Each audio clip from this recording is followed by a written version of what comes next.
Welcome to another episode of USATF Journey to Goal Zone podcast.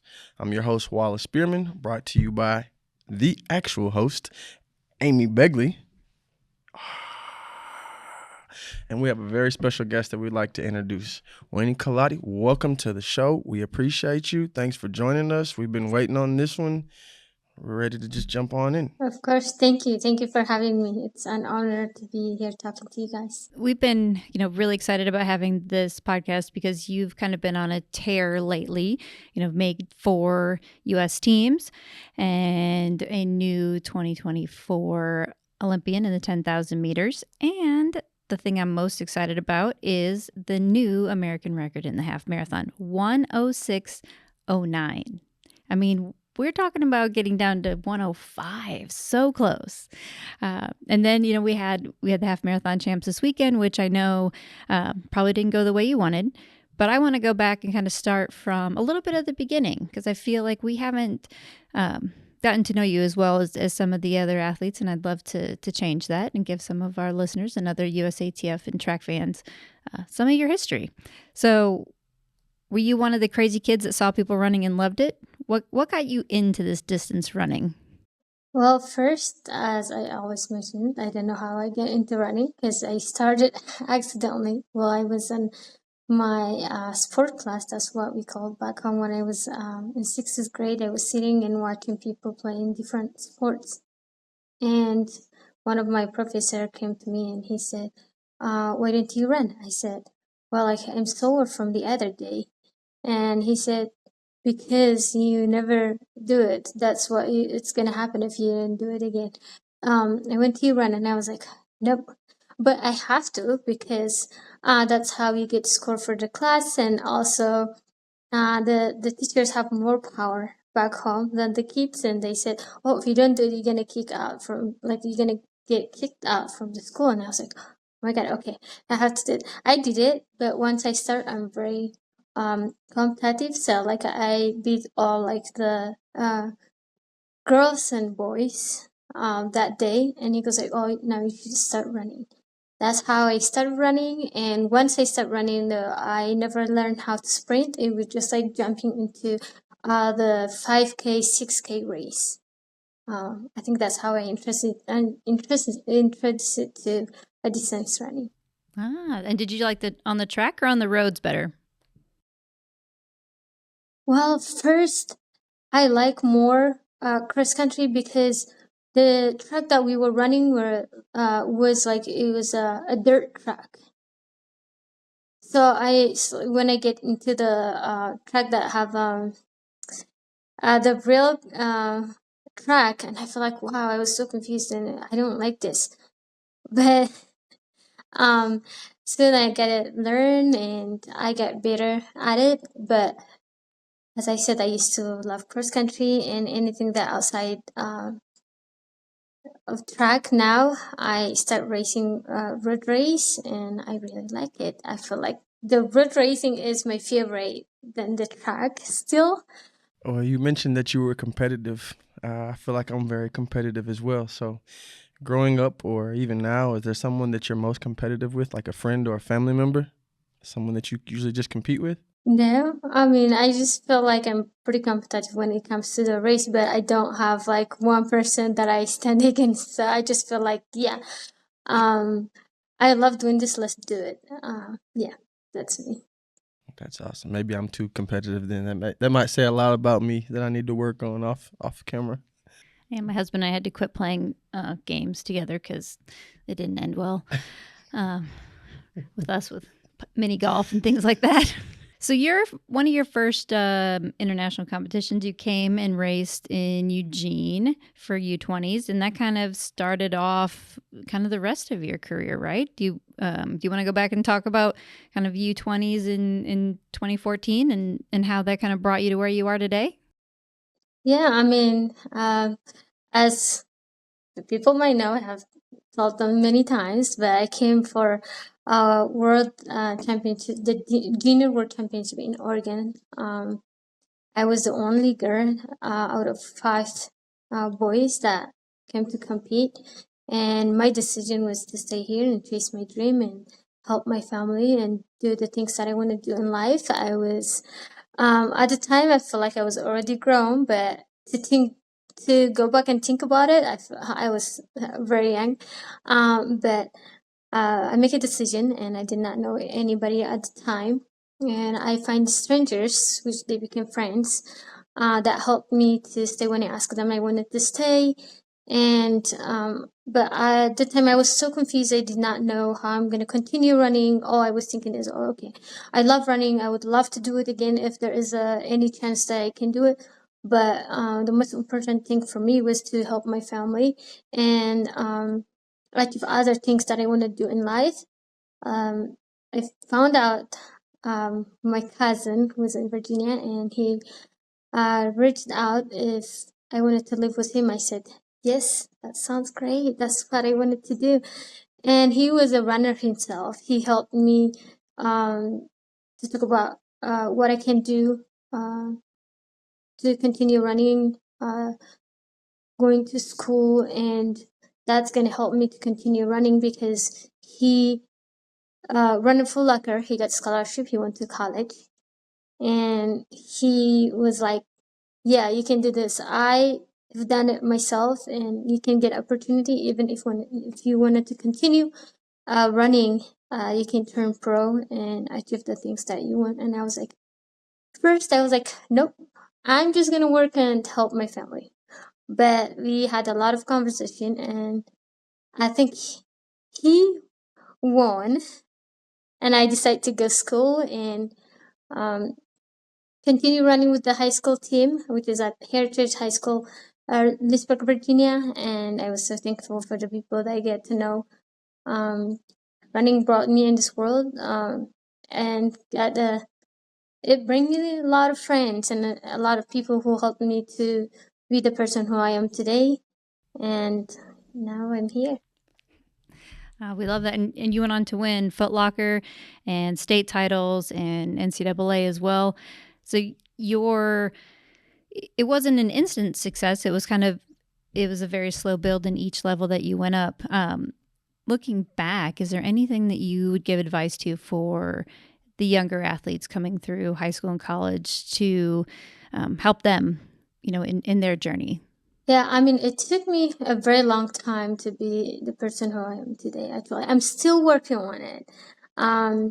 Every journey is a lesson. Every journey is like different, but you have to learn that success doesn't happen overnight, or like it doesn't happen really quick. You have to learn how to work on things one step at a time. If you fail, you have to learn how you're gonna bounce back to rebuild yourself to be the person who you wanted to see in the future. I know, like there was a moment that I struggled. I feel like, oh my God, running is so hard. But I know that if I work on the things that I didn't have, or if I handle the situation differently, I can make a difference. So for the young kids out there, I'll advise them to just work one step at a time toward your big goals. When it didn't happen or it doesn't go the way how you want it, don't panic. It's just like take your time, even a couple days of break, and just to do a little talk. And you gotta start working the next morning, because the only difference that will happen is if you push through the hard times. Some people would like to give up when it gets hard, but that's not how you get what you want in the future. You have to keep working. It doesn't matter what happens. You have to let go the past and focus on your goals. Those are words of a wise vet.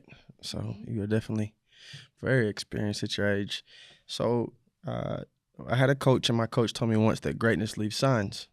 So if you're good, winners find a way to win.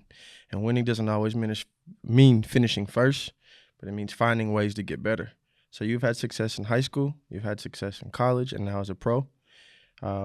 One question that I've seen a lot of kids ask, and I just want you to give your version of the answer. when you're trying to get better, when you're facing adversity, sometimes you can't do it by yourself. What do you do about going to find help?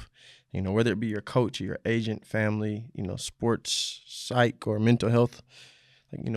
How do you vet the process of trying to get better? What do you do? What do you go through? It's always hard, whether you're doing well or you fail to achieve the things that you're gonna face it anyways. But for me, it's a different situation because my family is far away, and the only way I can talk to them is by phone call, and we have a time difference, and I can't face them. But I know that I have a very supportive family. They're always cheering for me, wherever happens. It doesn't matter whether I win or I lose. But for you people, you're lucky to have people in your family, your close friends, close to you. Just talk to someone you trust and you feel relief about it.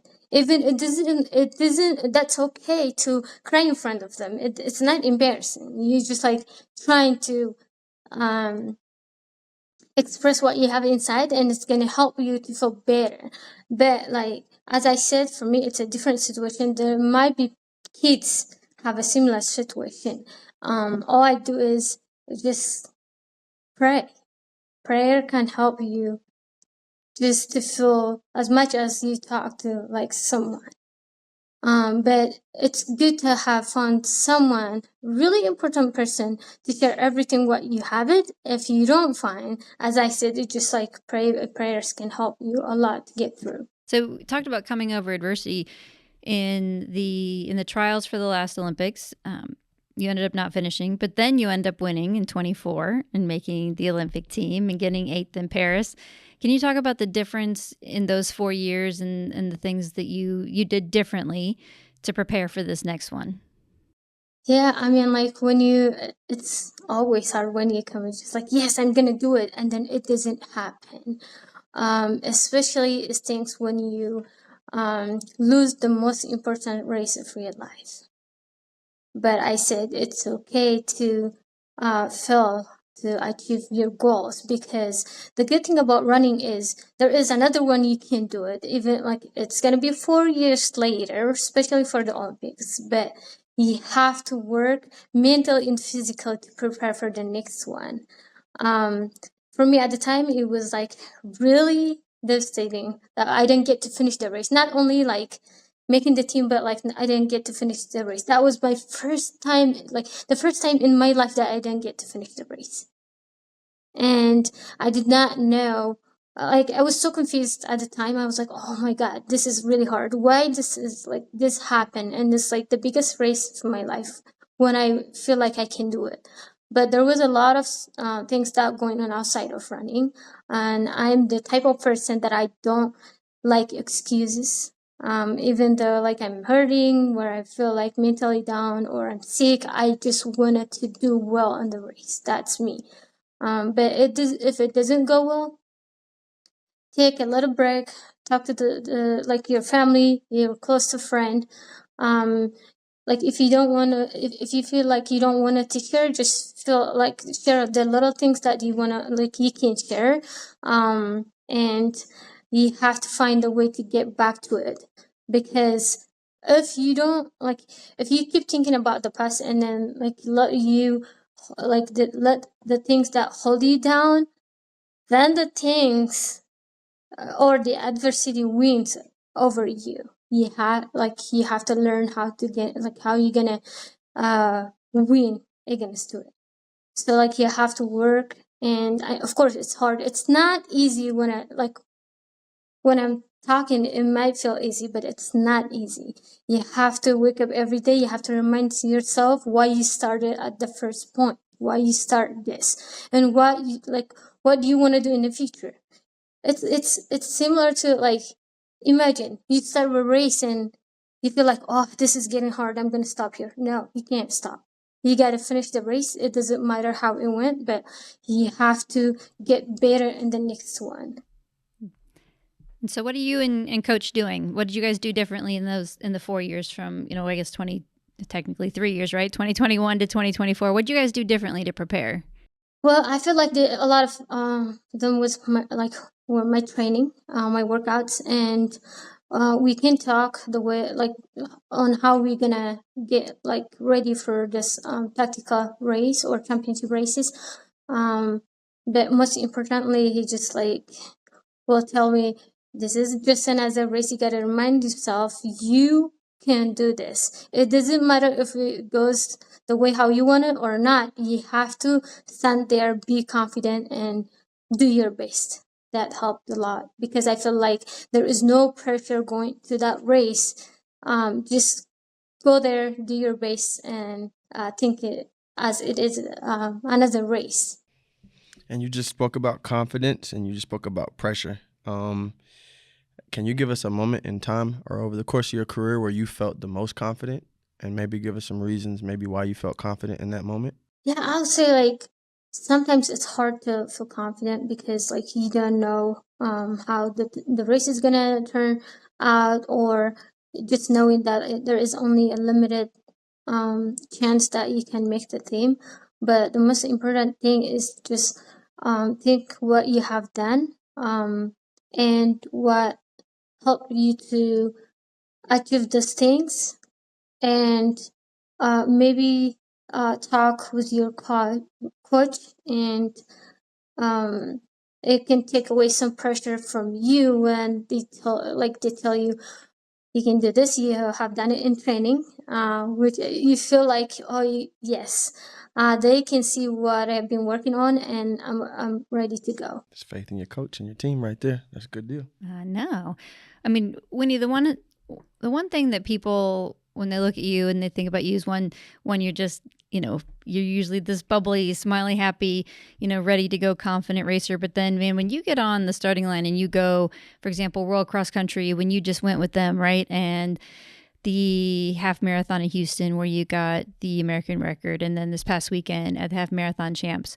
there's a point in a race where you just take control and you go and you run with the most amazing confidence, and just you make a decision to just go out and do it. I think that's what people love the most about watching you race. I mean, I love watching you do that, and I love watching you go for it and not being afraid. And I think that is where the confidence comes in. Talk to us a little bit about your American record in the half marathon, because I know you've just made 4 U.S. teams, 2 cross country and roads and Paris Olympics, and that probably gave you a ton of confidence going into Houston. But did you go into Houston with the confidence that you were going to walk away with the American record 6 weeks ago? Well, thank you for asking that. Yes. Okay. As I said, I'm a very competitive person. When I stand to the race, I just don't feel like I just like want to show up the race and do however I want. I wanted to try my best and be competitive at it. I wanted to do something. If I feel like, oh, I don't do my best, oh, I could have done it differently, I don't feel happy about it. That's why you see me, I like to go out hard, try my best, hang on as I could, and fight to the end. That's what I tell myself. In Houston, I was well prepared. I was gonna go for 65 minutes to lower the time that I set during my first half marathon last year. The weather wasn't great, but I I don't let myself to get panicked by the weather. I just said, yes, the weather is not good. I am in much better shape than last year. I can do this. I gotta be confident. If I run 65 minutes as I wanted, it's okay. If I don't run, I can run faster than last year. That was the confidence that made me to run another American record, even though it gets harder with the wind. I was really happy about it. Yeah, but as I said, you have to go do your best. You don't have to hold yourself from just like feeling not confident. Oh, if I go with the front group, it's gonna hurt, or I'm not like I don't feel like I'm ready for it. Anything can happen. It's just like you have to go and test yourself there. You don't just want you don't want to be the person just showing up in world championships or in this big races but not showing. You have to go and try your best to represent the country really well. I feel like I haven't done much, but that's what I tell myself in whatever bigger race I go. Whether you want to support this team, participate locally, or have Olympic aspirations, join Team USATF. Visit usatf.org/membership to get involved in the action. I heard this strange rumor that somebody on the podcast with us might move up to the marathon. I don't think they were talking about me. I don't think they were talking about you either. So is that true? Maybe one day we can see you in a few more marathons, full marathons? Yeah, hopefully. I'm working my way. It's been really hard. This was like my third half marathon. As I said, I'm going to do 4 or 5 half marathons before I move up the marathon because I like to take one step at a time. I don't just want to move up and hurt myself. So this weekend, I was going to do my best to make the team, and I felt like I was ready, but there was some issue that was going on that prevented me from performing well. As I said, I wasn't scared to go and take it hard, but that hard was being struggling for almost 2 or 3 weeks. And running a half marathon is not easy because the race get harder when it goes longer.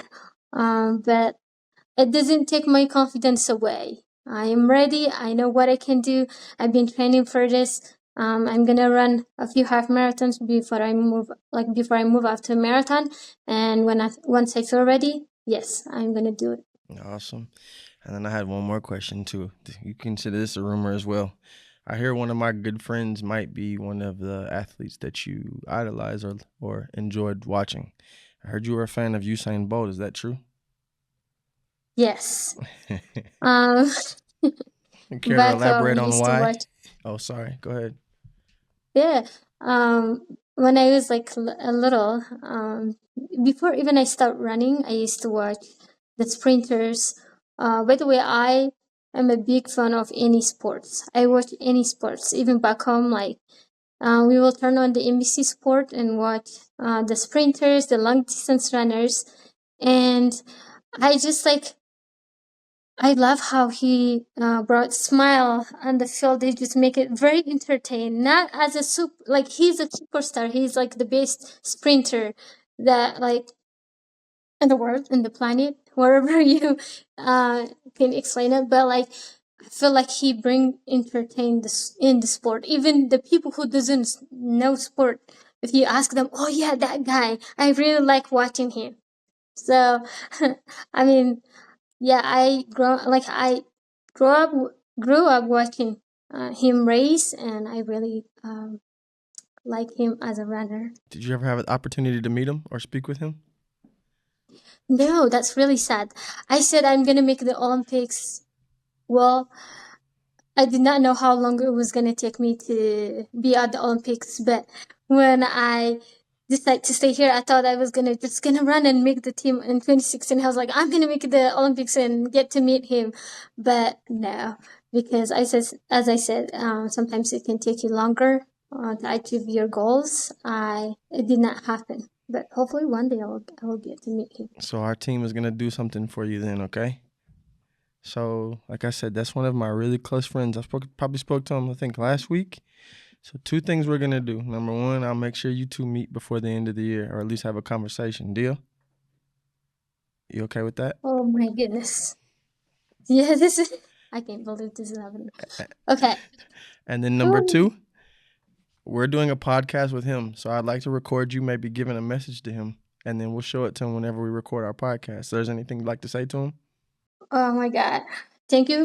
I just would like to say thank you what you have done for the sport. You made the running world better, and yeah, I mean I think that's 2 words. I can't even say anything.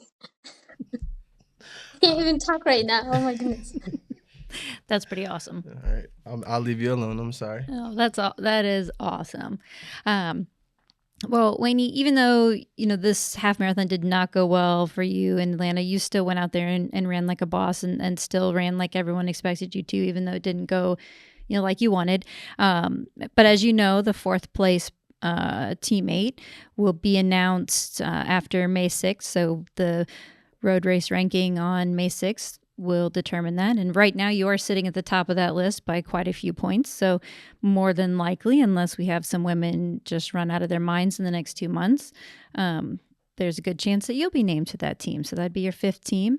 And we'd be excited to have you on that team as well. And then whenever you move up to the marathon, it'll, warm my heart, because that's what we want. We want our marathoners to continue to dominate, and you run with confidence that I think some of our marathoners definitely need to continue to see on the road. So no matter what you do, Weini, we are big fans. And now Wallace is giving you this awesome gift with Usain Bolt. Come Wallace, on. That's Come Amy. on, That's Wallace. The Razorbacks are Come giving on, you that's that. true. Well, yeah.